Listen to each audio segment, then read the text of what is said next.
ஸ்ரீ சிவசங்கரா தேவனே, ஸ்ரீ சிவசங்கரா தேவனே. மகாசிவராத்திரி அன்று மனித உடலில் ஒரு அப்சர்ஜிங் எனர்ஜி உருவாகிறது என்றும் அதனால் அன்று உறங்குதல் மனித உடலுக்கு கேடு விளைவிக்கும் என்றும் சொல்லப்படுகிறதே, இது சரிதானா? மகாசிவராத்திரி அன்று உறங்குதல் உடல் நலத்திற்கு கேடா? அண்டத்தில் உள்ளதெல்லாம் பிண்டத்தில் உள்ளது. இப்போ நம்மக்கிட்டேயும் அதே சிவன் இருக்கார். உலகத்தில் இருக்கிற ஈஸ்வர சர்வபூதானாம்னா என்ன? ஈஸ்வரன் உலகத்தில் இருக்கக்கூடிய எல்லா படைப்புகளிலும் இருக்கிறான்னு அர்த்தம். அதனால தான் வள்ளல் பெருமானார் சொல்கிறாரு, எல்லா உலகும் என்வசமன், உலகம் பூரா எனக்கு தான் சொந்தம். ஏன்னாக்கா எல்லாம் கடந்த எண்ணம்பலத்தீசர் எல்லாம் கடந்தும் என்னுள் இருந்தாரேங்கிறார். ஈஸ்வரன் வெளியே இருக்கிறது எவ்வளோ உண்மையோ அந்த அளவுக்கு நம்மக்கிட்ட இருக்கிறதும் உண்மைன்னு சொல்லுவோம். இப்போ எதுக்காக இந்த மகா சிவராத்திரி அன்னைக்கு விரதம் இருக்கிறதுங்கிறது இதெல்லாம் பதில். தேவர்களும் அசுரர்களும் சேர்ந்து பார்க்கடலில் கடைஞ்சாங்க. அதில் ஊத்வரேதஸ்ன்ற ஒத்த கொம்பு குதிரை, கற்பக விருஷம், காமதேனு, மகாலட்சுமி, இந்த மாதிரி நல்ல நல்ல விஷயங்கள்லாம் வந்தபோது எல்லோரும் எனக்குன்னு எல்லாம் வாங்கி போட்டானுங்க. இந்த உலகத்தையே அழிக்கக்கூடிய ஆலகால விஷம்ன்றாங்க. உலகமே அழிஞ்சிடும். இப்போ எல்லோரும் பயந்து ஓடுறாங்க. சிவன் சொல்கிறார், சரி நீங்களாம் நல்லா இருக்கிறதுக்காக நான் அதை வாங்கிக்கிறேன்னு சொல்லி அவர் அந்த ஆலகால விஷத்தை வாங்கிக்கிறார். இப்போ விடமுண்ட கண்டன் மிக நல்ல வீணை தடவி என் உளமே புகுந்த அதனால், அப்படி தான் அர்த்தம். விடத்தை உண்ட கண்டன்னா கருத்துக்கு சொந்தக்காரன், அவன் என்னுடைய உள்ளத்தில் இருக்கான், அதனால் கிரகங்கள் எல்லாம் கூட என்னை ஒன்றும் பண்ணாது அப்படிங்கிறது தான் ஞான சம்பந்தருடைய தேவாரம். இப்போ சிவன் அந்த விஷயத்தை எடுத்த போது அவர் கூடவே இருந்தவர் யார்? ஆளாள சுந்தரர். அவர் தான் உலகத்தில் சுந்தரமூர்த்தி நேரம் வந்தார்னு சொன்னார். அந்த விஷம் கீழே இறங்காம, ஒரு பாம்பு கடிச்சிச்சுன்னா அந்த இதில் கட்டு போட்டுருவோம், அந்த மாதிரி அவர் இந்த இடத்துல இப்படி பிடிச்சிட்டார், அந்த விஷயம் கீழே இறங்காத மாதிரி. அதனால் சுந்தரராக இருந்தவர் ஆலகால விஷயத்தை கண்ட்ரோல் பண்ணதுனால அவர் பேர் ஆலகால சுந்தரர், ஆல சுந்தரர் அப்படின்னு பேர். அதனால் சிவன் இந்த உலகத்தின் பால் வைத்த கருணையினால், இது ரொம்ப பெரிய விஷயம். முந்தை இருந்து நட்டோர் கொடுப்பின் நஞ்சும் முன்பர் நனி நாகரீகர். முந்தை இருந்துன்னா நமக்கு கூட இருக்கிறவங்க நமக்கு நஞ்சை கொடுத்தா கூட, நாகரிகம்ன்றது என்னென்னா நாட்டு ஃபேஷனபிள் ட்ரெஸ்ஸிங், மற்றவங்க நல்லா இருக்கணுங்கிறதுக்காக தான் தியாகம் பண்ணுறது. தனக்கென வாழா பிறர்க்குரியால இந்திரர் அமிர்தம் உண்டல் எண்ணினும் பழியுடன் வரின் கொள்ளலர் அயர்விலர் புகழெனின் உயிரும் கொடுக்குவார். இந்த உலகம் எப்படி இயங்குகிறதுனா, இந்திரனுடைய அமிர்தமே கிடைச்சா கூட பழி பாவத்தோடு வருதுன்னா வேணாப்பா, புகழோடு வருதுன்னா ஓகே அப்படின்னு சொல்கிறவங்களுடைய வரலாறு தான் உலகத்தினுடைய வரலாறு. அதுதான் உண்டாலம்மை உலகம் என்று. அப்போ வள்ளுவர் அழகாக ரெண்டு விஷயம் சொல்லிட்டார். ஒன்று என்ன? பெயக்கண்டு நஞ்சு உண்டு அமைவர் நயத்தக்க நாகரிகம் வேண்டுபவர். விஷத்தை கூட இந்த உலகம் நல்லா இருக்கணும், மற்றவங்க நல்லா இருக்கணுங்கிறதுக்காக யாரை அக்செப்ட் பண்ணுறானோ அதுதான் மிகப்பெரிய நாகரிகம் என்பது. பெயக்கண்டு நஞ்சு உண்டு அமைவர், நான் நஞ்சை கூட வாங்கிக்கிறது. பெயக்கண்டு நஞ்சு உண்டு அமைவர், அதே மாதிரி முந்தைய இருந்து நட்டோர் கொடுப்பின்னு சொல்லக்கூடியது. இதையெல்லாம் அவர் செய்ததுனால தான் அவர் தியாக விடந்தன், தியாகராஜன், தியாகேசன் அப்படின்னு. யார் ஒருத்தன் சாக்ரிஃபைஸ் பண்ணுறானோ அவன் தான் தலைவன் அர்த்தம். ஆங்கு அமைவேதிய கண்ணும் பயமின்றி வேந்து அமைவில்லாத நாடு. நாட்டில் என்ன இருந்தாலும் பரவாயில்ல, ஆனால் ஒரு கரெக்டான தலைவன் இல்லைன்னா அந்த நாடு உருப்படாதுன்னு அர்த்தம். ஆங்கு அந்த இடத்தில் அமைவு எய்திய கண்ணும் எல்லாம் இருந்தாலும் கூட வேந்து அமைவில்லாத நாடு, சரியான லீடர்ஷிப் இல்லைன்னா அந்த நாடு உருப்படாது அப்படின்னு அர்த்தம். அப்போ அந்த லீடர்ஷிப் குவாலிட்டி என்ன? He should show example to all others first. ரெண்டு இருக்குது. ஒன்று, இப்போ இந்த டவல் இருக்குது, இந்த டவலை நான் இப்படி புஷ் பண்ணுறேன்னா இவ்வளோ தான் போகும். இதுக்கு என்ன பேர்? புஷ். நான் முன்னால் போயிட்டு இந்த டவல் இழுத்து அமெரிக்கா வரைக்கும் எடுத்துன்னு போடலாம், அதுக்கு பேர் புல். புஷ்ஷை விட புல் தான் ரொம்ப பவர்ஃபுல். அதனால் நீ முன்னால் போய் மற்றவங்களுக்கு வழிகாட்டணும். அதுதான் highest level of management culture. அது சிவன்கிட்ட இருந்ததுனால தான் அவர் யார்? முழுமையான முதலான அவரே தான் பிள்ளையார், அவரே தான் முருகன், எல்லாம் அவரே தான். முழு முதற் கடவுள் அப்படிங்கிறது. ரெண்டாவது, இந்த நெற்றியில் 3வது கண் இருக்கு இல்லையா, அது சிவபெருமானுக்கு உரியது. அந்த தவநிலையில் சிவனை யார் பிடிச்சாங்களோ அவங்களுக்கும் அது கிடைக்குது. ஆனால் அது முதல்ல சிவனுக்கு தான் கிடைச்சது அந்த நெற்றிக்கண். கண்ணுதலான் தன் கருணை கண்காட்ட வந்தேதி அப்படின்னு திருவாசகம். கண் நுதலான், கண்ணில் இருக்கக்கூடிய நுதலில் இருக்கக்கூடிய கண், அதனால தனிப்பெருங்கருணையை கண்காட்ட வந்தேதி, அதுக்காக தான் அவர் உலகத்தில் சிவன் வந்தார் அப்படின்னு சொல்கிறது. அதனால் சிவன் உலகத்துக்காக விஷத்தை குடித்தார் என்பதனால்தான் அவருக்கு மகிமை. அதே மாதிரி ஒரு ராட்சசனை ஏவி விடுறாங்க தாருகாவனத்து ரிஷிகள். இவர் என்ன பண்ணுறாரு, அந்த முயலகன் என்ற அசுரன், கொடிய பாய்சனஸ் ஃபெலோ, டேஞ்சரஸ், அவனை கால் கீழே போட்டுட்டு டான்ஸ் ஆட ஆரம்பிச்சிடுறாரு. உலகத்தை அழிக்கக்கூடிய ஒரு சர்பத்தை அனுப்புகிறாங்க, பாம்பை, அதை தூக்கி கழுத்தில் போட்டுக்கிட்டு இப்படி நின்றுட்டு இருக்கிறாரு. அதனால் இந்த உலகத்தில் எப்பெல்லாம் ப்ராப்ளம் வந்ததோ அப்போல்லாம் இந்த உலகத்தை காப்பாற்றுறது சிவன் தான். எப்பயுமே சிவன் தான் இந்த உலகத்தை காப்பாற்றுறாரு. அதனால் எல்லாரும் சேர்ந்து இந்த உலகமே அழிந்தாலும் அவர் மாத்திரம் இருக்கக்கூடிய ஒரு நிலையை அவருக்கு கொடுத்துருக்காங்க. அவர் அசுரர்கள் கூட சண்டை போட்டு இருந்தபோது சுக்கராச்சாரியருடைய மனைவி என்ன பண்ணுறா, செத்துப்போன அசுரர்கள் எல்லாம் சஞ்சீவினி மூலிகை நிரப்பப்பட்ட ஒரு குளத்தில் முக்கி எடுத்துடுறா. அவங்கெல்லாம் திருப்பி வந்து சண்டை போட்டுனேங்கிறாங்க. அப்போ மகாவிஷ்ணு என்ன பண்ணுறாரு, ஒரு எருது மாதிரி தன்னை மாற்றிக்கிட்டு அந்த யுத்த காலத்துக்குள்ளே ஓடி போய் அந்த தண்ணியெல்லாம் குடிச்சிட்டு சஞ்சீவினி மூலிகை நிரப்பிட்டு ஓடி போடுறாரு. அப்போ அவங்க ரீஃபில் ஆகிறது இல்லை. அதனால் சிவபெருமான் சந்தோஷமாக சொன்னார், நீ எனக்கு ஒத்தாசை பண்ணியிருக்க, அதனால் உலகமே அழிஞ்சாலே நானும் நீயும் இருப்போம் அப்படின்னு. அதனால் உலக தாண்டவத்தில், ஒழி தாண்டவத்தில் சிவபெருமான் அந்த மகாவிஷ்ணு நந்தியாக வருவார். அவருடைய 2 கொம்புக்கு நடுவில் நின்று இவர் டான்ஸ் ஆடுவார். இதுதான் அந்த மகாசிவராத்திரின்னு நீங்கள் கொண்டாட போகிறீங்க இல்லையா, அது இப்படி இதெல்லாம் கடவுள் உங்களுக்காக நல்லது செய்கிறாருன்னு உங்களுக்கு நினைவுறுத்துவதற்காக வருஷத்துக்கு ஒருக்கா வர்றது தான் Mahashivratri. To make you remember that God is sacrifice for you.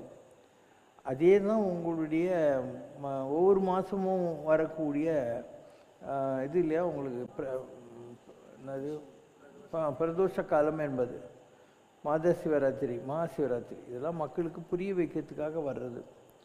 எல்லாராலையும் தியாகம் செய்ய முடியாது இல்லையா. இது not all cannot sacrifice, not that easy to sacrifice for all others. அந்த குவாலிட்டி அவர்கிட்ட இருக்கிறதுனால தான் அவர் தனக்கு ஊமை இல்லாதான் தாழ் சேர்ந்தார்க்கு அல்லால் மனக்குவாலை மாற்றல் எழுதுங்கிறாங்க. அவருக்கு யாரையுமே உதாரணம் சொல்ல முடியாது, ஆனால் அவன் காலப்படி அப்போ தான் மனக்கவலை மாற்ற முடியாது. இந்த உலகத்தில் இருக்கிற எல்லா கேள்விகளுக்கும் பதில் யார்? சிவபெருமான். அதனால் அவனுக்கு பேர் என்ன? விடை அவன். விடை அப்படின்னா எருதுன்னு ஒரு அர்த்தம் இருக்குது. எல்லா கொஸ்டின்ஸுக்குமே பதில் அவன் தான்றதுனால விடை அவன். எருதின் மேல் இருக்கிறவனும் எல்லா கேள்விகளுக்கும் விடையாக இருக்கக்கூடியவனும் அவன்தான் அப்படின்னு அர்த்தம். So a person can become leader only when he is willing to sacrifice. நீ சும்மா மற்றவங்களெல்லாம் டாட் பண்ணிட்டு நீ அந்த வேலை செய் இந்த வேலை செய்யின்னு சொல்லிலாம் இருந்தால் செட் ஆகாது. You have to be in the forefront for any crisis management. Then only it's a leader quality. நீ மற்றவங்களெல்லாம் முன்னால் வச்சு நீ ஜாலியாக உட்காந்துருந்தேன்னா அதெல்லாம் செட் ஆகாது. தலைமை பண்புக்கில் அதெல்லாம் வராது. நெப்போலியன் பாட்டு இருந்தான், அவன் எப்படி அவ்வளோ பெரிய தலைவனானாக்கா he had that leadership quality. அவன் தான் ஃபோர் ஃப்ரண்ட்டில் போவான், எந்த யுத்தமாக இருந்தாலும் அவன் தான் போவான். அந்த மாதிரி இருந்தவர்கள் உயர்ந்த நிலைகளை தொட்டார். நீங்கள் நினச்சிருக்கீங்க வின்ஸ்டன் சர்ச்சில் பிரதம மந்திரின்னு. அவன் வெறும் பிரதம மந்திரி இல்லை, he was a soldier. He joined as a journalist, then he became a soldier and he fought the World War also. அவன் அவ்வளோ கஷ்டப்பட்டு அந்த யுத்தத்தை கெலிச்சு கொடுத்தான். ஆனால் பிரிட்டன் மக்கள் ஒரு யுத்தம் வந்தால் கொஞ்சம் நஷ்டமாகும் எல்லாருக்கும், அதனால் ஒரு ஃப்ரஸ்ட்ரேட்டட் மூடில் அவனை தோக்கடிச்சிட்டாங்க. அப்போ கூட அவன் என்ன சொன்னான்? இன் விக்ட்ரி மெக்னானிமிட்டி, இன் டிஃபிட் டிஃபயன்ஸ்ன்னா. வெற்றியில் பெருந்தன்மையும் தோல்வியில் துவளாமல் இருப்பதும் தான் லீடர்ஷிப் குவாலிட்டின்னா அவன். இன் விக்ட்ரி மெக்னானிமிட்டி, இன் டிஃபீட் டிஃபென்ஸ். இது உலக புகழ்பெற்ற சர்ச்சிலினுடைய 2 வாசகங்கள். சர்ச்சில் ரொம்ப பெரிய ஆள், and he had an excellent control over English language. English லாங்குவேஜில் ஜான்சன் ஒருத்தன் தான், அவனுக்கு நல்ல பவர் கண்ட்ரோல் இருந்தது, சர்ச்சிலுக்கு இருந்தது. அதனால் சர்ச்சில் சும்மா சாதாரணமாக ஏதான ஒரு வார்த்தை சொன்னால் கூட அதை எடுத்து ஆக்ஸ்ஃபோர்ட் டிக்ஷனரியில் சேர்த்துருவாங்களாம். அவன் ஒரு தடவை சொன்னான், சும்மா பேசுகிற போது டெர்மினாலஜிக்கல் இன்எக்ஸாக்டிடியூட் அப்படின்னா, அது அந்த மாதிரி ஒரு வார்த்தையே இல்லை இங்கிலீஷில். இவன் அடிச்சு விட்டான், அது அப்படியே டிக்ஷனரிக்கு போயிடுச்சு, டெர்மினாலஜிக்கல் இன்எக்ஸாக்ட் அப்படிங்கிற வார்த்தை. So he had such a good command over English. He was a great leader, but his own country people failed him. Okay, next question. Paramasivan ஆதி அந்தம் இல்லாத ஒரு காஸ்மிக் எனர்ஜி என்று சொல்லும்போது, கல்லால மரத்தின் அடியில் தவ நிலையில் இருக்கும் தட்சிணாமூர்த்தி எவ்வாறு ஆதியோகி அல்லது ஆதிகுரு என்று அழைக்கப்படுகிறார்? மேட்டர் அண்ட் எனர்ஜின்னு 2 விஷயம் இருக்குது. நான் சொல்லியிருக்கேன், இங்கே வேலை செய்கிற மைக்கு, ஃபேனு, லைட்டு இதெல்லாம் எனர்ஜி. ஆனால் இதுக்கு பின்னால் இருக்கிற மேட்ரு எங்கேயோ குந்தா ஹைட்ரோ எலக்ட்ரிக் ப்ராஜெக்டில், கல்பாக்கத்தில், நெய்வேலியில் எங்கேயோ இருக்குது.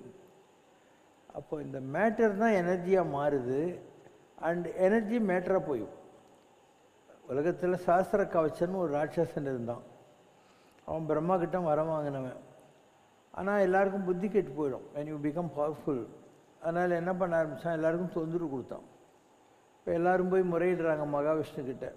அவர் ஓகே நானே வர்றேன் அப்படி. அவன் என்ன வரம் வாங்கியிருந்தான் பிரம்மா கிட்ட, என்னை எதிர்த்து யாராவது கெலிக்கணுன்னா அவன் 12 வருஷம் தவம் செஞ்சு 12 வருஷம் எனக்கு எதிரில் நின்று ஃபைட் பண்ணும் அப்படின்னு. இப்போ மகாவிஷ்ணு என்ன பண்ணார், தன்னை 2ஆக பிரிச்சுக்கிட்டார். ஒன்று நரன், ஒன்று நாராயணன். இவங்க 2 பேரும் பத்ரி நாராயணன் கோயில் இருக்கு இல்லையா, அந்த இடத்துல ஒரு மலை இருக்குது. பிற்காலத்தில் அதுக்கு பேர் நரநாராயண பர்வத்தம். முதல்ல அது பத்ரிநாசம். அந்த இடத்துல நரன் தவத்தில் உட்காந்துருப்பான் 12 வருஷம். நாராயணன் வந்து சாஸ்திர கவச்சக்கிட்ட சண்டை போடுவார்.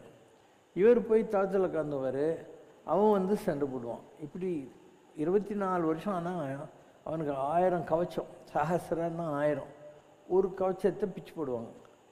இப்படி 999 கவச்சம் பிச்சிச்சு, ஒரே ஒரு கவச்சம் பாக்கி இருந்தது. அதுக்குள்ளே யுகப்பிரளயம் வந்துச்சு. யுகப்பிரளயம்னா என்ன, பிரம்மனும் போய், பிரம்மாவே போயிடுவான் யுகப்பிரளயம் வரபோது. பிரம்மனும் போய் கங்காளன் கலேபரமும் எம் இறை நல் வீணை வாசிக்குமேன். உலகமெல்லாம் அழிஞ்சு போகிற நேரத்தில் இந்த நந்தி இதில் மகாவிஷ்ணு நந்தி அப்படி 2 கொம்புக்கு நின்றுட்டு சிவபெருமான் வீணையை வாசிப்பாராம். சாதாரண வீணையா, மாசில் வீணை. ஏன் வாசிக்கிறாரு, நான் எவ்வளவோ சான்ஸ் கொடுத்து என் பிள்ளைங்கள்லாம் என்கிட்ட வந்து சேரல, இப்போ இந்த பிரளய காலத்தில் எல்லாரும் என்கிட்ட வந்துட போகிறாங்க அப்படின்னு அர்த்தம். So out of joy that all my children are coming to me. Because பைபிளில் வருது இல்லையா, ப்ராடிகல் சன்னு சொல்லி. ஒரு பையன் சொத்து பிரிச்சுன்னு போயிட்டார் 2 பிரதர்ஸில். எல்லாத்தையும் எழுந்து வரான்னொடனே அப்பங்காரன் சொன்னானா, நம்ம மந்திலகத்தில் நல்லா ஆட்டை வெட்டி கொள்ளுன்னு பண்ணுங்கடா இன்றைக்கி பிரியாணின்னு. முதல் பையன் கேட்டானா, அவன் உடவேக்கிறேன் பாவி, ஒரு நாளாவது எனக்கு இப்படி கவனிச்சியான்னு. ஆனால் நல்லாக்கிற பையனை பற்றி எனக்கு என்ன கவலை, உருப்பட தான் சந்தோஷம் அப்படின்னு சொல்லி. ஒரு ஆட்டு மந்திரிலே நல்லா இருந்துச்சுன்னா ஆடுங்கள்லாம் குச்சி வச்சு ட்ருன்னு வாங்கணும். ஒரு கால் உடஞ்சி போன ஆடுன்னா அதை தூக்கின்னு போவாங்க. அந்த மாதிரி குறைவுள்ள குழந்தைகள் மேலே தான் கடவுளுக்கு பாசம் ஜாஸ்தி. அதனால் அவர் என்ன பண்ணுறாரு, இந்த உலகம் அழிஞ்சு போகிற போது எல்லாரும் நம்மக்கிட்ட வரப்போகிறாங்க, உருப்படாத இந்த குழந்தைங்கள்லாம் நம்மக்கிட்ட வருது அப்படின்னு சொல்லி சந்தோஷப்படுறாராம். அதுதான் அந்த ஊழி தாண்டவம்ங்கிறது. It is not out of frustration or சொல்லுங்க sadism. It is out of joy that all my people are going to come back to மீங்கிற மாதிரி. அப்படி இந்த சாஸ்திர கவச்சன் எங்கேருந்து வந்தான், சூரிய லோகத்திலேருந்து வந்திருந்தான். அதனால் அங்கே போயிட்டான். அங்கே போய் அவனுக்கு ஒரு கவச்சம் இருந்துச்சு. அவன்தான் அந்த குந்தி தேவி சும்மா இல்லாமல் சூரியன்கிட்ட வரம் கேட்டால, அப்போ வந்துட்டான் பூமிக்கு. அவன் தான் கர்ணன். ஸோ ஒரு பிறவியில் சஹஸ்ர கவச்சனாக இருந்தவன் தான் மகாபாரத காலத்தில் கர்ணனாக வந்தான். தேரோட்டிக்கிட்ட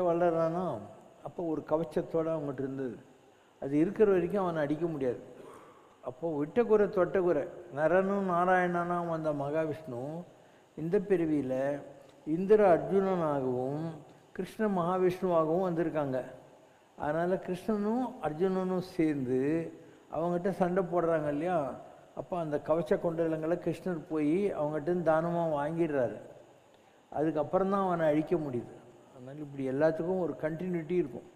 இதுக்காக உலகத்தில் ஒவ்வொரு நிகழ்ச்சி ஏன் நடக்குது என்ன எல்லாத்துக்கும் காரண காரியங்கள் இருக்கும். அதனால் நரநாராயணர்கள் என்பவர்கள் மகாவிஷ்ணுவனுடைய இரு பிரிவுகள் தான். அவங்க தான் பின்னால் இந்திரனாகவும் மகாவிஷ்ணுவாகவும் பிரிஞ்சு துவாபர யுகத்தில் வந்தாங்க. சஹஸ்ர கவச்சனாக இருந்தவன் மகாபாரத காலத்தில் கர்ணனாக வந்தான். இப்படி தான் எல்லாரும் உலகத்தில் யாருமே நம்ம புதுசு கிடையாது. எல்லாரும் ஏற்கனவே இருக்கிறவங்க தான். திருப்பி திருப்பி உலகத்தில் வந்துக்கினே இருக்கும். நான் சொல்லிட்டேன், ராமாயண காலத்தில் வாலி இருக்கான். வாலி யார்? இந்திரன். சுக்ரீவன் யார்? சூரியன். நல்லா யோசனை பண்ணு. சுக்ரீவன் சூரியன், இந்திரன் வாலி. அடுத்த மகாபாரத யுத்தம் வர்றபோது அதில் சூரியன் யார்? கர்ணன் இல்லையா. சூரியனாக இருந்தது சுக்ரீவன், அதில் கர்ணன் தான். இந்திரனாக இருந்தவன் யார்? வாலியாக வந்தான். இப்போ அர்ஜுனன் வந்திருக்கான். இது அந்தந்த இதில் வர்றது. வாலி இவர் வதம் பண்ணுறாரு இல்லையா. அந்த நேரத்தில் அவன் சொல்கிறான், நீ பண்ணதெல்லாம் தப்பு கிருஷ்ணா. யார்? வாலி சொல்கிறான், நான் நண்டுன்னு பிடிச்சேன் ராவணனை, அவனை அழிக்கிறதுக்காக நீ இந்த குட்டி சுக்ரீவன் ஏன் கட்டினவர் என்கிட்ட சொல்லியிருந்தா நான் ஒரு நிமிஷத்தில் ராவணனை வதம் பண்ணியிருப்பேன்னு. இவர் என்னென்னமோ சொல்கிறார். என்னை நம்பி ஒருத்தன் வந்தான்னா அவனுக்கு நான் ஹெல்ப் பண்ணலன்னா என்ன அர்த்தம்? என்னை யார் ஒத்துக்குவாங்க அப்படின்னு. அண்டி வருவோருக்கு அருளியன் ஆயின் அறம் என்னாம் ஆண்மை என்னாம். நம்பி வந்தவனுக்கு நான் ஹெல்ப் பண்ணோம், என்னை நம்பி வந்துட்டான் அதனால் பண்ணுறேன் அப்படின்னு. அதெல்லாம் ஒத்துக்க மாட்டேங்கிறான். அப்போது என்ன செய்யறதுன்னு இவருக்கு தெரியல. அப்போ ராமர் என்ன சொல்கிறாரு, சரிப்பா இவர் என்னூறுன்னு சொல்கிறார். சத்திரத்தை இது கீழக்கம்ன்றார். அதர்மத்தை அழிக்கிறது கூட தர்மந்தான் அப்படின்லாம் சொல்கிறார். அதெல்லாம் முடியாதுன்றான். ஒன்று செய்யலாம், அடுத்த ஜென்மத்தில் நான் எப்படி உன்னை மறைஞ்சு நின்று அடித்தனோ அந்த மாதிரி நீ என்னை அடிச்சிடு, நம்ம 2 பேர் அக்கௌண்ட்டு செட்டில் ஆகிடும்னு கிருஷ்ணன். ஆனால் அடுத்த யுகத்தில் வாலியாக இருந்தவன் யாராக வரணும்? வாலி யார்? இந்திரன். இந்திரன் அர்ஜுனனாக வரணும். அப்படி வரல. அவன் மகாபாரதத்தில் அர்ஜுனன் வந்துட்டான். ஆனால் வாலியாக இருந்தவன் அடுத்த யுகத்தில் வர்றபோது ஒரு வேடனாக வர்றான். அவன் பேர் ஜரா. அப்போது இந்த குந்தி தேவி இருக்கா இல்லையா, காந்தாரி அவள் சாபம் விடுறான் கிருஷ்ணனுக்கு. என் பெத்த வயிறு பற்றி எரிதுரா, அதனால் நீயும் உன் குலமும் நாசம் ஆகணுன்ட்டு. அவர் சொல்கிறார், நான் உலகத்தை அழிக்கிறதுக்கு தாம்மா வந்திருக்கேன், அதனால் உன் சாபத்தை நான் ஏற்றுக்கின்னு என் குடும்பத்தையும் அழிச்சிக்கிறேன், நானும் அழிஞ்சு போகிறேன் அப்படின்னாரு. கிருஷ்ணர் தானாக தான் விரும்பி ஏற்றுக்கொண்டார் அதை. ஸோ இவங்க என்ன பண்ணுறாங்க, துர்வாச ரிஷிக்கிட்ட இந்த யாதவ குலத்து குழந்தைங்கள்லாம் உலக்கிய ஒரு குழந்தைக்கு புலதாச்சி ஆட்டம் கெட்டப் போட்டு, சாமி இந்த பொம்பளைக்கு என்ன குழந்தை பிறக்கும் அப்படிங்கிறாங்க. வழக்கு பிறக்கும், உங்கள் கொலை நாசமாகுன்றாங்க. உங்கள் பலராமர்கிட்ட போய் சொல்கிறாங்க, என்ன இப்படி பண்ணீங்க, இந்த உலக்கையை நல்லா டஸ்ட் பண்ணி இரணிய நதியில் கலைச்சிடுங்களா அப்படின்ட்டு. இவங்க கலைக்கிறாங்க. அந்த சாம்பலெல்லாம் அப்படியே ஒதுங்கி அதில் கோர புல்லெல்லாம் முளைக்குது. அதில் ஒரே ஒரு பிட்டு இருக்கு இல்லையா, அது வாலியாக இருந்து இந்த பெருவியில் ஜரா என்ற வேடனை வந்திருக்கான் இல்லையா, அவனுக்கு கிடைக்குது. அவன் ஒரு அம்பு முனையில் அதை வச்சுட்டு இருக்கான். இந்த எதுகுலத்து ராஜகுமாரர்கள்லாம் நல்லா தண்ணி போட்டு அந்த இது இல்லை புல் முளைச்சி கோரப்புல் அதை எடுத்து ஒருத்தன் அடிச்சுக்கும். அதில் தான் அவங்களுக்கு மரணம், எல்லோரும் செத்து போடுறாங்க. அப்போ அந்த ஜரான்ற வேடம் இப்படி கிருஷ்ணர் உட்காந்துருக்கிற காலை பார்க்குறான், மானுன்னு தெரியுதானுங்க. ஸோ அந்த எதுகுலத்தை அழிக்க வேண்டிய அந்த இரும்பு அதில் தானே இருக்குது. மானு நினச்சி அம்பு விடுறான். கிருஷ்ணருடைய பாதம் வழியாக அவருடைய உயிர் பிரிஞ்சிடுது. ஏன்னா பாதம் விஷ்ணு, நம்ம உடம்புல எல்லா கடவுளும் இருக்காங்க. அப்போ அந்த விஷ்ணுங்கிற எனர்ஜி கிருஷ்ணர்கிட்ட பாதத்தில் இருந்தது.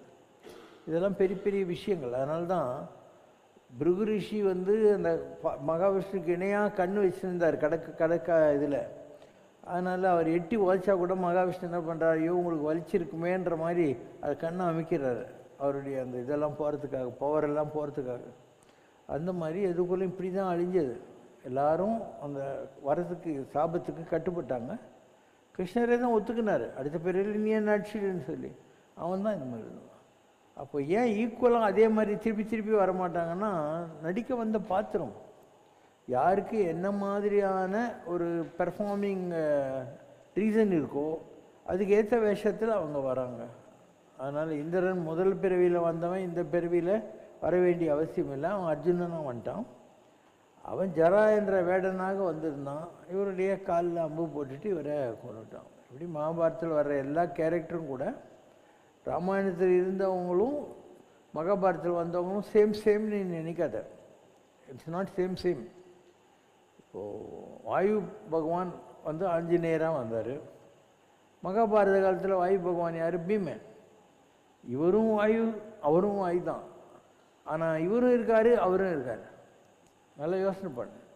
இந்தியாவில் ஒரே நேரத்தில் எத்தனை பிரசிடென்ட்ஸு ரிட்டையர் ஆன பிறகு இருந்தாங்க.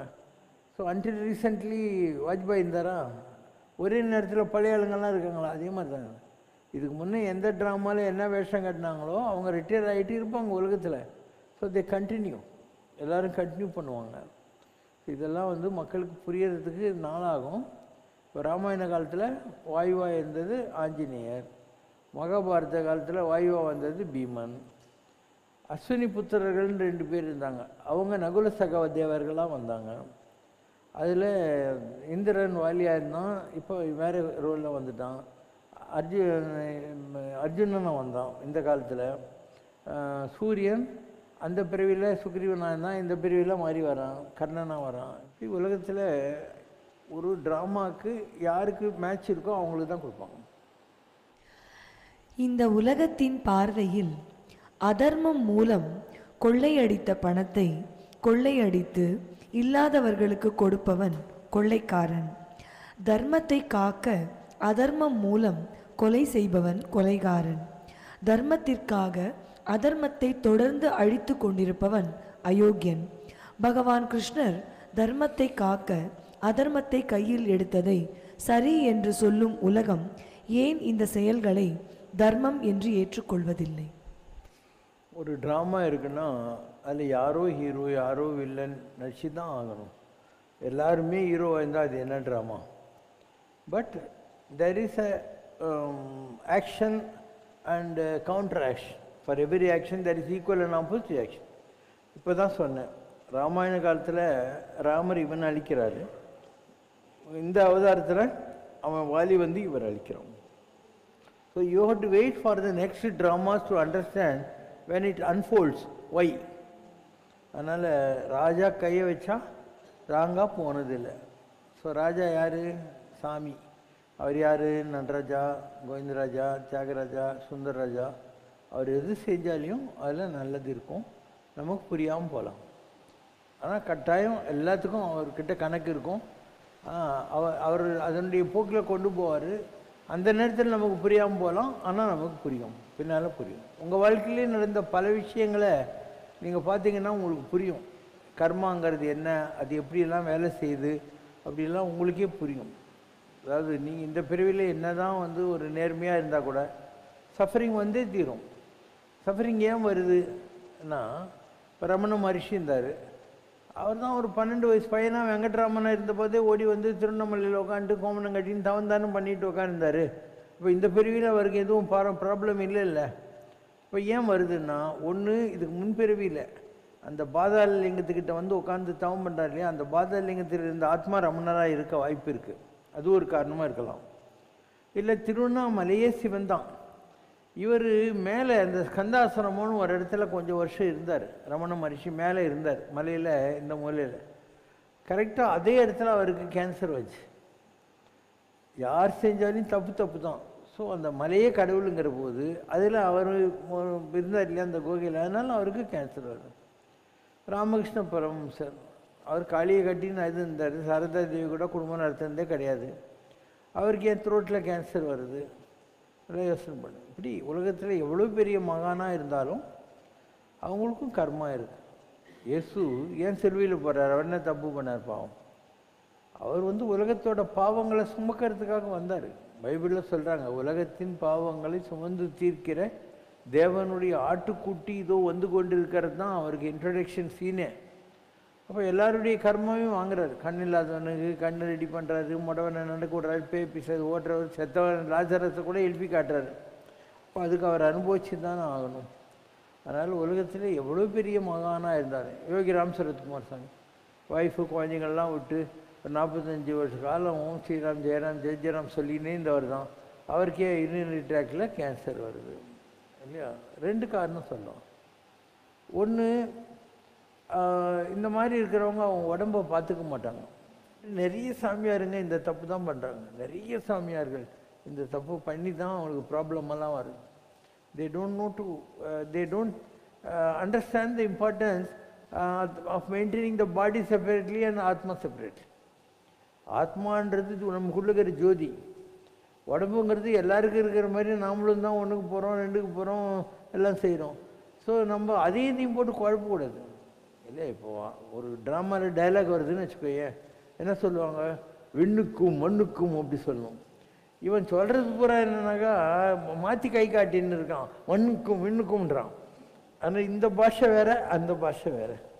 So unless you master to maintain your self in the most hygienic and civics ways, you will get into health problems. நிறைய மகான்கள் அப்படி கஷ்டப்பட்டாங்க. மேபி அவங்களுக்கு சொல்கிற தைரியம் யாருக்கும் இருந்திருக்காது, நிறைய பேருக்கு இருந்திருக்காது. எல்லா சாமிகளும் கஷ்டப்பட்டிருக்காங்க. Question from a devotee. Why is Kartikeya not so well known in North India despite being Shiva's son? Are there any ancient temples for him built anywhere in the north? Some knowledgeable people say his fierce worship was very much alive in many regions in North India like Bengal and Haryana very long ago. But then how did this culture and tradition of worshipping the general of war suddenly vanish from North India? How or from when did he then become a Tamil கடவுள்? தென்னாடுடைய சிவனை போற்றி, எந்நாட்டவருக்கும் இறைவா போற்றி. அப்போது உங்களுக்கு தெரிஞ்ச கதைப்படி கைலாசத்தில் சிவகிட்ட சண்டை போட்டுக்கிட்டு, மாம்பழம் ஞானம் கிடைக்கிறதுக்காக சண்டை போட்டு கதை தான். அங்கேருந்து சண்டை போட்டு முருகர் எனக்கென்று மக்கள், எனக்கென்று ஒரு நாடுன்னு சொல்லி சவுத்து நோக்கி வந்துட்டார். பாணி மேலே ஆண்டி பண்டாரமா நின்றுக்கிட்டாரு அப்படிங்கிறது நமக்கு தெரிஞ்சது. அது இல்லாமல் நம்முடைய புராணங்கள்லேயே மண்ணு புகழ் மகேந்திரகிரியில் ஈசன் அருளிய பனுவல்னு இருக்கு. உலக புகழ் பெற்ற மகேந்திரகிரியில் ஈஸ்வரன் எல்லா வேதங்களையும் கொடுத்தான். பாணினிக்கு வடமொழியை கற்றுக் கொடுத்தான், அகஸ்தியருக்கு தமிழ் மொழியை கற்றுக் கொடுத்தான்னு இருக்கு. அதனால் தெரிஞ்சோ தெரியாமலோ இந்த சவுத் இருக்கு இல்லையா, இது சிவனுக்குங்கிற மாதிரி. அதனால தான் 63 நாயன்மார்கள் இவங்கெல்லாம் இங்கே நிறைய பேர் வந்தாங்கன்ற மாதிரி. ஒவ்வொரு ஸ்டேட்டுக்கும் ஒரு கல்ச்சர் வந்தது. இப்போ வர்க்காரிகள்னு வாங்க, மகாராஷ்டிரா இந்த மாதிரி இடத்துக்கெல்லாம் போனீங்கன்னா அங்கே பாண்டரங்க பஜனை, விட்டலா இந்த மாதிரி ஒரு கல்ச்சரில் வந்தவங்க இருக்காங்க. வெஸ்ட் பெங்கால் பக்கமெல்லாம் போனால் சைத்தன்யர், கௌரங்கர் இந்த மாதிரியான மகான்கள்லாம் இருந்தாங்க. வடநாட்டில் மீராபாய், கபீர்தாசர், துளசிதாசர் இவங்கெல்லாம் இருந்தாங்க. ஆந்திராவில் நீங்கள் பார்த்தீங்கன்னா வேமனா இந்த மாதிரி, கர்நாடகாவில் கனகதாசா இந்த மாதிரி ஆளுங்கள்லாம் இருந்தாங்க. ஸோ ஒவ்வொரு காலகட்டத்திலையும் ஒரு சைக்கிள் மாதிரி கேலண்டர் ஆஃப் எவன்ட்ஸ் இருந்தது. அதனால் இந்தியாவில் எல்லா காலகட்டங்களிலும் பை டர்ன்ஸ் ஆர் சைமில்டேனியஸ்லி மகான்களெல்லாம் இருந்திருக்காங்க.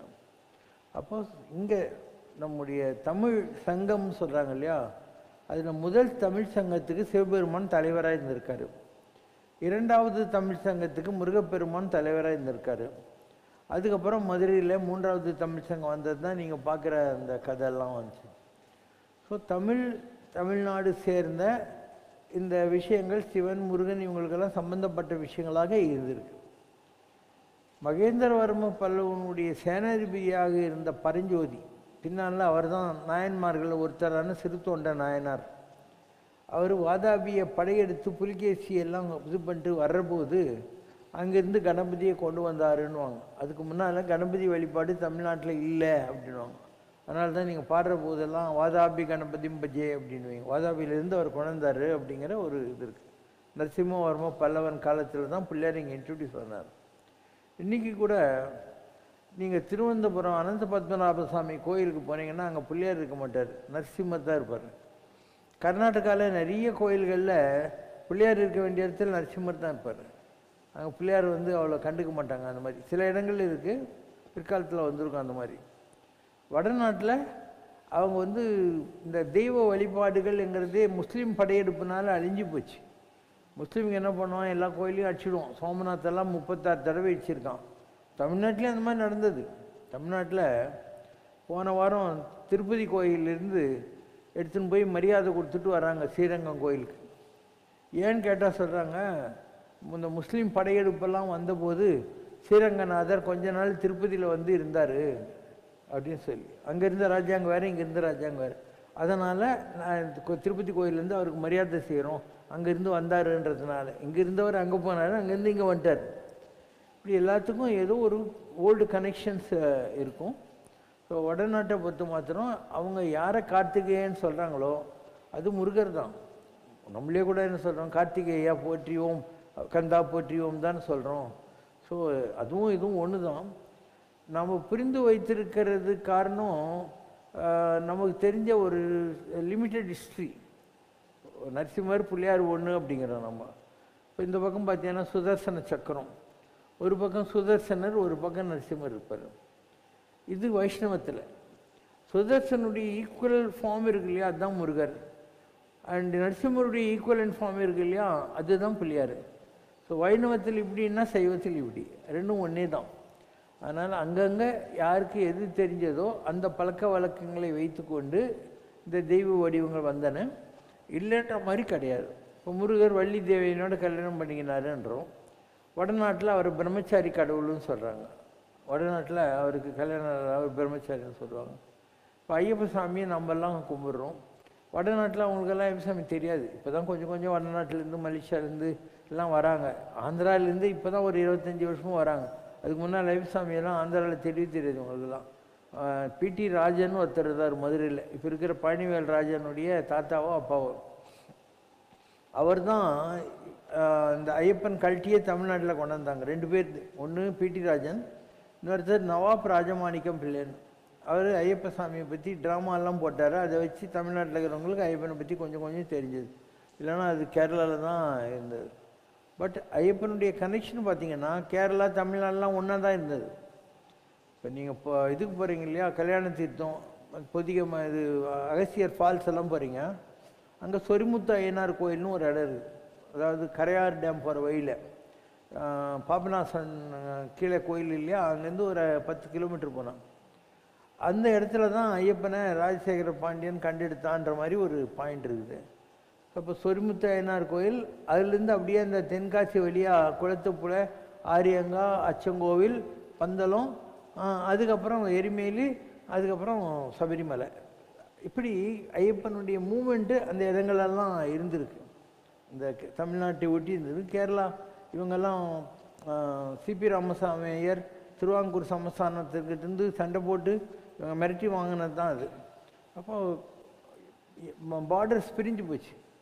அந்த கன்னியாகுமரிக்கு அந்த பக்கங்கிறது தான் கேரளான்ற மாதிரியும், இந்த பக்கம் இந்த மாதிரி வந்துச்சு. அதே மாதிரி இந்த பக்கம் நீ போனேன்னா நம்ம இது இருக்கு இல்லையா, போடி நாயக்கனூர், நம்ம எரிமேலி போகிற வழியில் இது இருக்கு இல்லையா, இல்லை ஒரு லாஸ்ட் ஊர் சொல்லு, தேக்கடியெல்லாம் கேரளா, குமிளி பார்டர், அந்த மாதிரி எல்லாம் பிரித்தாங்க. அதே மாதிரி ஆந்திரா, ஒரு காலத்தில் ஆந்திரா, தமிழ்நாடு, கேரளாலாம் ஒன்றாயிருச்சு. ரொம்ப பெருசாக இருந்தது இந்த ஸ்டேட்டு. உங்களுக்கே தெரியுது இல்லையா, மத்திய பிரதேஷ்லேருந்து ஜார்க்கண்ட் பிரிஞ்சிச்சு, சத்தீஸ்கர் பிரிஞ்சிச்சு. அப்புறம் இதில் யூபியில் இருந்து உத்தரகாண்டு தனியாக, உத்தரகாண்ட் தனியாக பிரிஞ்சிச்சு.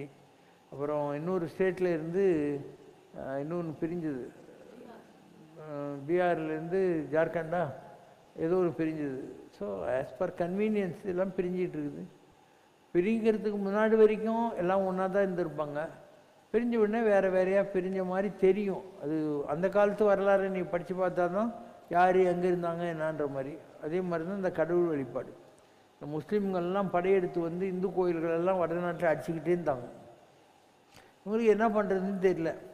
சரி, இனிமேல் நம்ம கோயிலெல்லாம் அடிக்கடி ரிப்பேர் பண்ணின்னு உட்காந்துருக்க முடியாதுன்னு சொல்லிட்டு கங்கையே வந்து கும்பிட ஆரம்பித்தாங்க. கங்கையை யாராலையும் திருட முடியாதுல்ல, அதனால் அங்கே விளக்கெல்லாம் ஏற்றின்னுட்டு அவங்க வந்து ஆர்த்தி காட்டி கங்கையை கும்பிட்றது. அதுதான் இந்த கும்பமேளா இந்த பழக்கம்லாம் அப்படி தான் வந்தது.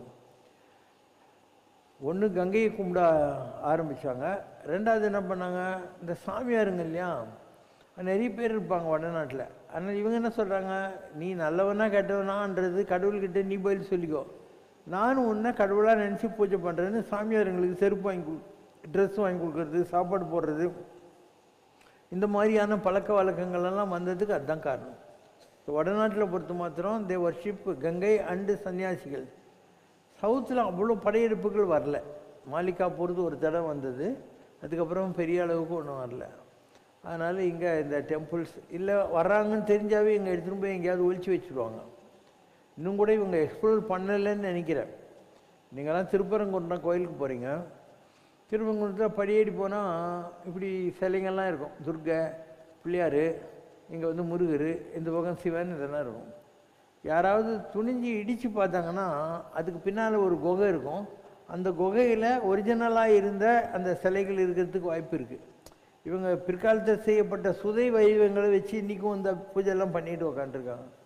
அது மாதிரி நிறைய இடங்களில் இப்போ சமயபுரம் பக்கத்தில் இருந்ததுனால குஜராத்து அந்த ஸ்டேட்லெல்லாம் வந்து கங்கையை கட்டிக்கிட்டு சாமியாருங்களை கும்பிட்றதுன்னு ஆரம்பித்தாங்க. ஸோ ரெண்டாவது கடவுள் உலகத்தில் இல்லை, ஒரே கடவுளை வேறு வேறு பேரில் சொல்கிறாங்க. சரி, கடவுளை தான் இப்படி சொல்கிறாங்களான்னா அதுவும் இல்லை. இப்போ நம்ம ஊரில் கோரக்கன்னு ஒரு சித்தர், 18 சித்தர்கள் ஒருத்தர். வடநாட்டில் அவரை கோரக்நாத் அப்படின்வாங்க.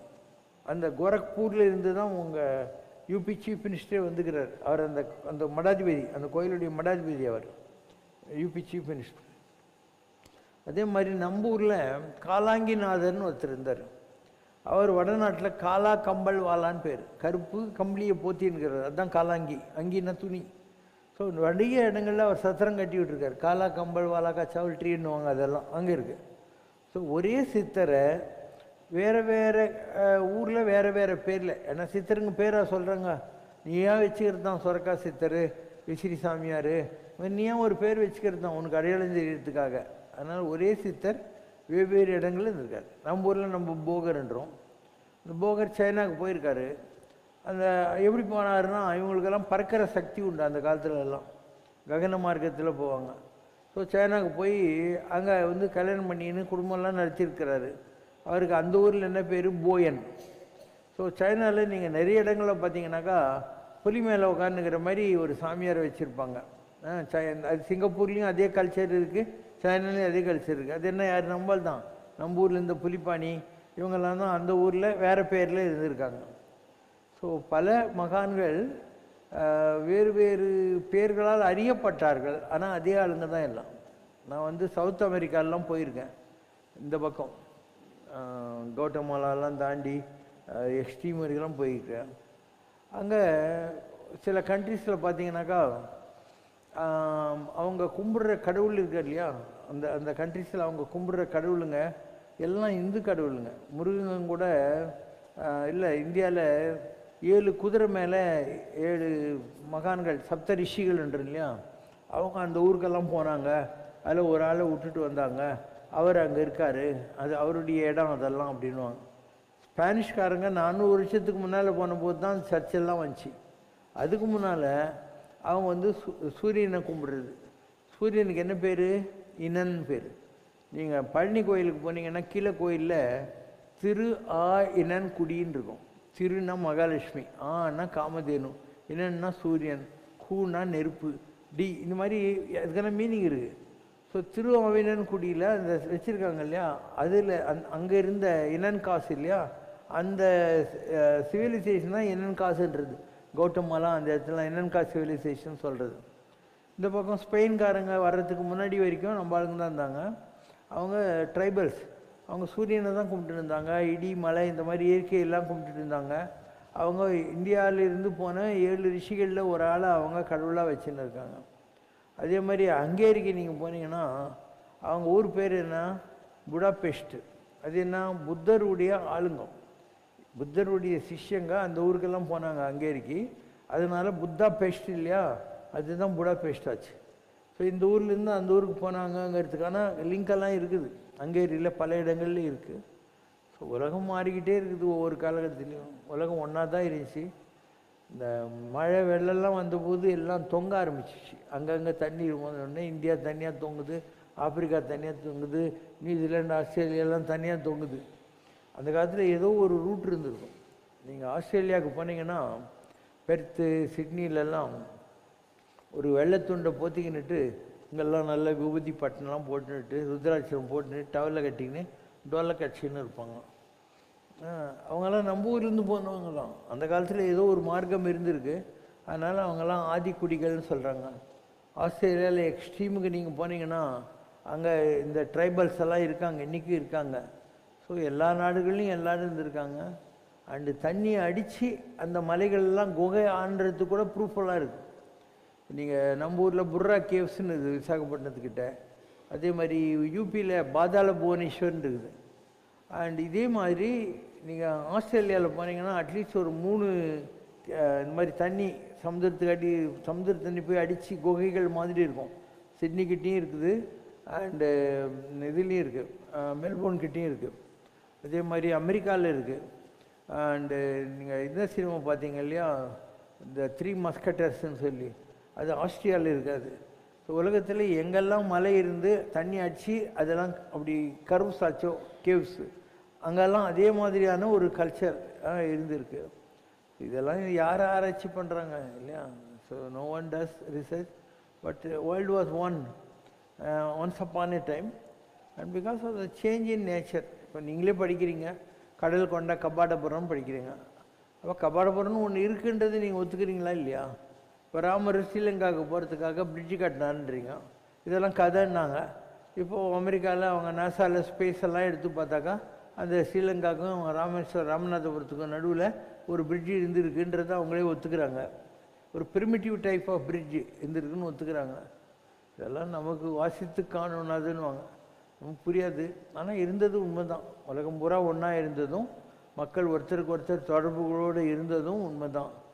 இப்போது உலகத்தில் மாயன் சிவிலைசேஷன்ன்றது என்ன, நம்ம இந்தியாவுக்கு சம்மந்தப்பட்டது தான் அது. நீங்கள்லாம் படிக்கிறீங்க இல்லையா, பஞ்ச பாண்டவர்கள் மாயனை கூப்பிட்டு அரக்கு மாளிகை கட்டினாங்க அப்படின்னு சொல்லிட்டு. அப்போ மாயன்ன்றது நீங்கள் என்ன நினைக்கிறீங்க, தேவலோகத்திலேருந்து எவனோ டொயின்னு குச்சான்ட்டு? அப்படி இல்லை. இந்த கௌட்டமாலாவில் இருக்கிற மாயன் சிவிலைசேஷனில் நல்ல ஆர்கிடெக்ட் ஒரு ஆளை கூட்டின்னு வந்துருப்பாங்க. இந்தியாவிலேயே நீங்கள் என்ன பண்ணுறீங்க, வெளிநாட்டிலேருந்து ஆர்கிடெக்டை கூட்டின்னு வரீங்களா, அந்த மாதிரி அவங்க கௌட்டமாலாலேருந்து மாயனை கூட்டின்னு வந்து இங்கே பண்ணியிருப்பாங்க. So the whole world was exchanging the knowledge. அது தெரியாமல் நாம் என்ன நினைக்கிறோம், தேவலோகத்திலேருந்து யாரோ ஒருத்தன் மாயன் வந்துட்டான் அப்படின்னு தப்பாக நினைக்கிறோம். அங்கே அவங்க 7 அடுக்கில் ஒரு கோயில் கட்டியிருக்காங்க மாயன் சிவிலைசேஷன் கௌட்டமாலாவில், ரொம்ப நல்லாவே இருக்கும்.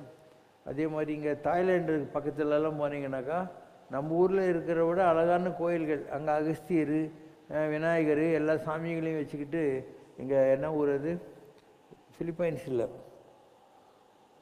நல்ல டூரிஸ்ட் பிளேஸ் தான். தாய்லாந்து கிட்ட, தாய்லாண்டு இல்லை, அங்கூர்வாட் டெம்பிள் இல்லை, நம்ம ஊர் கோயில்களே தான். இதே சாமிகள்லாம் அங்கே இருக்கும். அதனால் ஒரு காலத்தில் இந்த புத்தருடைய ஆட்கள், அசோக சக்கரவர்த்தியினுடைய ஆட்கள், ராஜராஜ சோழன், இவங்கெல்லாம் அங்கெல்லாம் போயிருக்காங்க. And we had a good navy at that time. So கப்பல் பிடிச்சி எல்லோரும் போய் எல்லாம் பண்ணியிருக்காங்க. இப்போ அந்த ஹிஸ்ட்ரியெல்லாம் யாருக்கும் தெரியறது இல்லை, அதனால் மறந்துட்டாங்க. இல்லைன்னா நம்மளும் போயிருக்கோம், அவங்களும் இங்கெல்லாம் வந்திருக்காங்க. அவங்கெல்லாம் இங்கே வரலைன்னா எப்படி ஒரு ஸ்பானிஷு, ஒரு டச்சு, ஒரு ஃப்ரெஞ்சு, ஒரு போர்ச்சுகீஸு, ஒரு பிரிட்டிஷ் எல்லாம் எப்படி வந்தாங்க? அந்த காலத்தில் ஏரோப்ளேன் ஆயிடுச்சு, எல்லாம் கப்பல் வழியாக தான் வந்துருப்பானுங்க. So accept the truth that world was once upon a time and it's changing from time to time. இப்போ கூட உலகத்தில் நிறைய நேச்சுரல் கிளாமிட்டிஸ்லாம் வருன்றாங்க, நிறைய அழிவுகள் எல்லாம் வருன்றாங்க. அப்போ திருப்பியும் உலகத்தில் ஜனத்தொகை எல்லாம் மாறுறதுக்கு வாய்ப்புகள் இருக்குது, நிறைய விஷயங்கள் காணாமல் போகிறதுக்கு வழி இருக்குது. உலகம் சக்கரம் தானே, மேலே இருக்கிறது கீழே, கீழே இருக்கிறது மேலே போயின்னு வந்துக்கிட்டு தான் இருக்கும். அதனால் வர்றபோது பார்த்துக்கலாம். ஆனால் கட்டாயம் உலகம் இப்போ திருப்பியும் ஒரு 6 வருஷத்துக்குள்ளே பெரிய சேஞ்சஸ் எல்லாம் வரும். பாருங்க.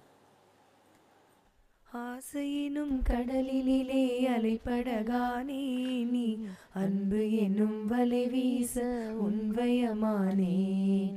ஓசையின்றி பிறர் மனதை மாற்றும் மருந்தே நீ, உன் நினைவை தந்த பின்னே மனம் மாறினேன். ஆசையெனும் கடலினிலே அலைப்படகானே நீ, அன்பு என்னும் வலை வீச உன்வயமானேன். காசு பணம் பெரிதனையான் கற்பனை செய்தேன், காலமெல்லாம் சிந்தனையை விற்பனை செய்தேன். மாசு மறு இல்லாத மனம் படைத்தவாதை தூசு என நீ உரைக்க யான் திருந்தினேன். ஆசையெனும் கடலினிலே அலைப்படகானே நீ, அன்பு எனும் வலை வீச உன்வயமானேன். சாதனைகள் செய்ததாக நானும் நினைந்தேன், அது வேதனையாய் மாறிவிட கண்கள் நனைந்தேன். போதனைகள் செய்து என்னை திசை திருப்பினாய் குருநாதன், உந்தன் கால் தடத்தை பற்றி நடந்தேன். ஆசையெனும் கடலினிலே அலைப்படகானே நீ, அன்பு எனும் வலை வீச உன்வயமானேன். சங்கர சிவ சங்கர என பாடி உருகுவேன், உன் சன்னதியினை புடமிடவே வேண்டி மருகுவேன். மங்களகர மூர்த்தி உனை நினைந்து பாடுவேன், உன் மந்தஹாச புன்னகையில் என்னை தேடுவேன். ஆசையெனும் கடலினிலே அலைப்படகானே நீ, அன்பு எனும் வலை வீச உன்வயமானேன். ஓசையின்றி பிறர் மனதை மாற்றும் மருந்தே நீ, உன் நினைவை தந்த பின்னே மனமாறினேன். ஆசையெனும் கடலினிலே அலைப்படகானே நீ, அன்பு எனும் வலை வீச உன்வயமானேன். கடலுள் ஆழ்ந்து எடுத்த முத்தே ஸ்ரீ சிவசங்கரமே, பாரதம் என்னும் தேரையக்கும் சாரதியே சிவசங்கரமே. சித்திகள் பெற்றமை சீர் செய்ய வந்த சிந்தனையாளனே சங்கரமே.